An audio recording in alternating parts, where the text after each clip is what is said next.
Hindi na ba kayo sa almusal, breakfast, 'di ba?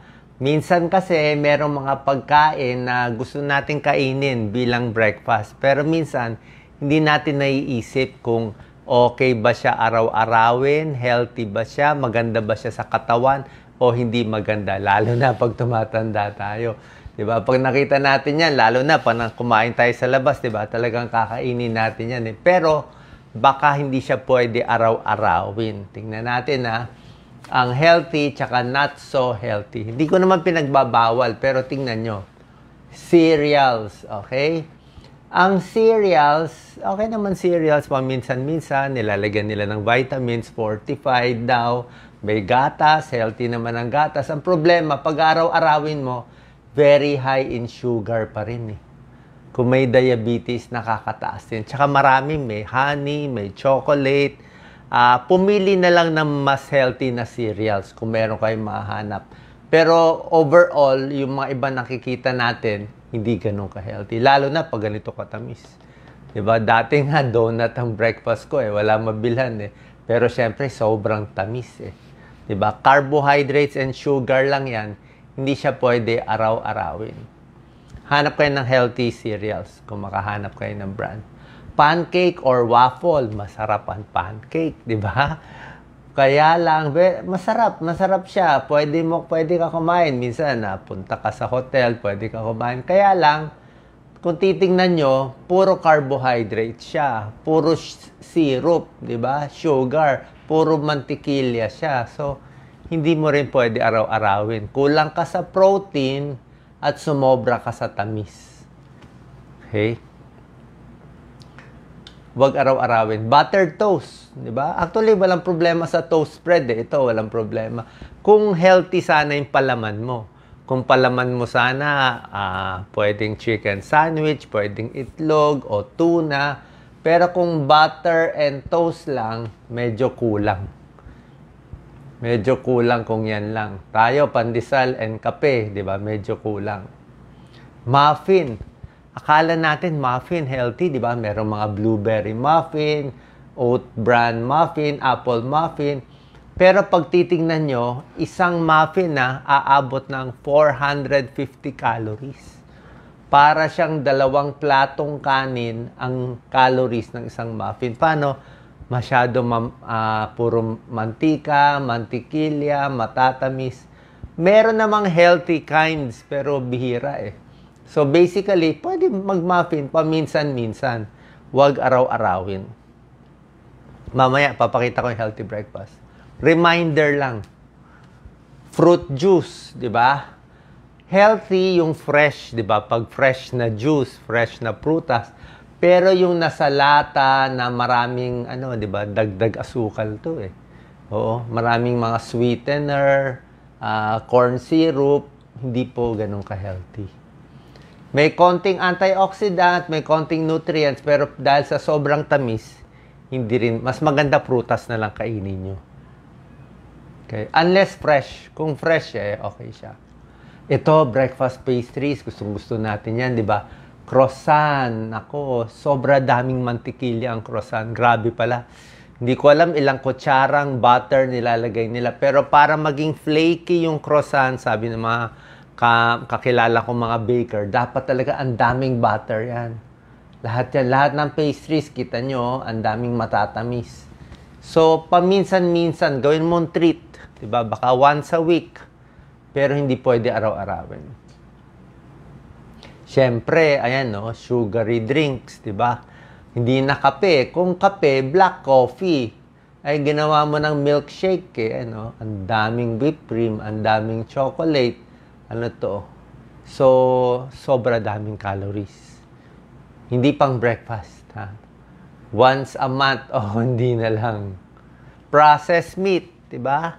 Alam naman natin kung puro processed meat, hotdog, ham, ayan, puro processed meat. Ang healthy lang dito yung itlog eh.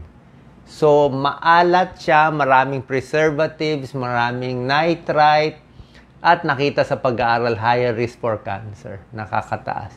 Pag-aaraw-arawin at kung maraming kakainin. Ayan, Fast food.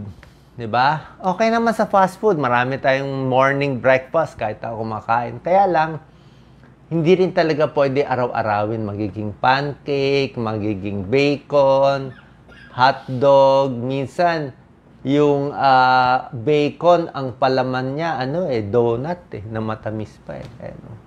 So, ingat lang. Pwede magka-diabetes, 'di ba? Sakit sa puso, mataas ang cholesterol, 'di ba? Ang hirap i-burn. Merong iba mga breakfast bars, mga protein bars. Okay, hindi rin ganun kaganda kasi ang daming calories, tsaka maraming halong, mga chocolate chips yan eh. Tamis.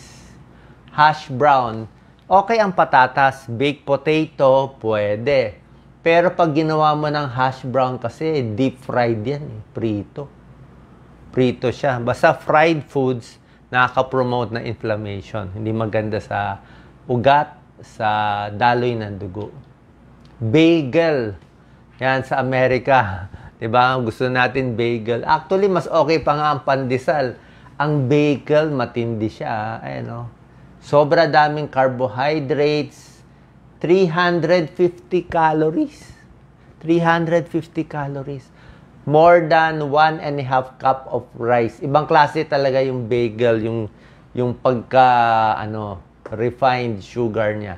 So, pag bagel, kalahati lang ang pwede mo kain. Tapos, depende pa sa palaman.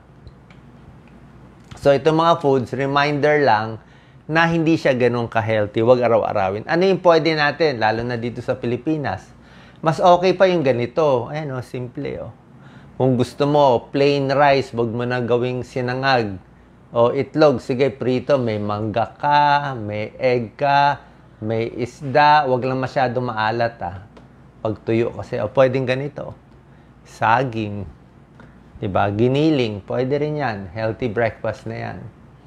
Egg is healthy, maraming vitamin A, vitamin D, B12, pinakamura. Kung gusto mo mas healthy ba, hard-boiled egg. Hard-boiled egg, mas walang mantika. O poach. 1 to 2 eggs in a day, pwede na 'yan, pang mahirap. Gulay, sari-saring gulay natin, kangkong, spinach, pwede yan. Pakbet, napakaganda sa arteries, bawas cholesterol. Okay ito sa blood sugar. Yan na lang, kanin na lang, tsaka ito. Yan ang magandang breakfast. May protein na pa yan, may protein. Yung pinakita ko kasi kaninang top 12 na hindi ganun ka-healthy, halos walang protein yan eh. Fish and mongo. Diba? Mongo. Pwede yan. Arroz caldo, Doc Lisa. Healthy na rin arroz caldo, diba? Pwede yan. Lugaw, any lugaw, 'di ba? May garlic, lagyan mo na lang ng paa ng manok. 'Di ba? May kalamansi, pwede 'yan, healthy 'yan. Kape, pwedeng black coffee, healthy, 'di ba? Sanayan ng lasa. O tsaa, pwede, green tea, pwede. Ito mga healthy 'yan. O tubig na lang, mas maganda. Ito, kung gusto mo talaga healthy breakfast, ito ang pwedeng sample meal. O pwede mo focus, Doc Lisa. Ayan, ang ganda. May saging siya. Saging healthy. May gulay siya. May maliit na isda siya. Pag yan nakakainin mo, complete meal. Tingnan mo merienda. May isang mais. Suman na maliit. Okay lang yung maliit. Ito mo, lunch niya. Paksiw. Gulay. Parang pakbet. Ayan, Sinigang yan. Sinigang ba to? Hiniwalay niya. Anong prutas to? Ito, may konting pakwan siya. Isang maliit na slice. So, gulay na naman. Ano to? Pork. Parang inihaw na manok eh.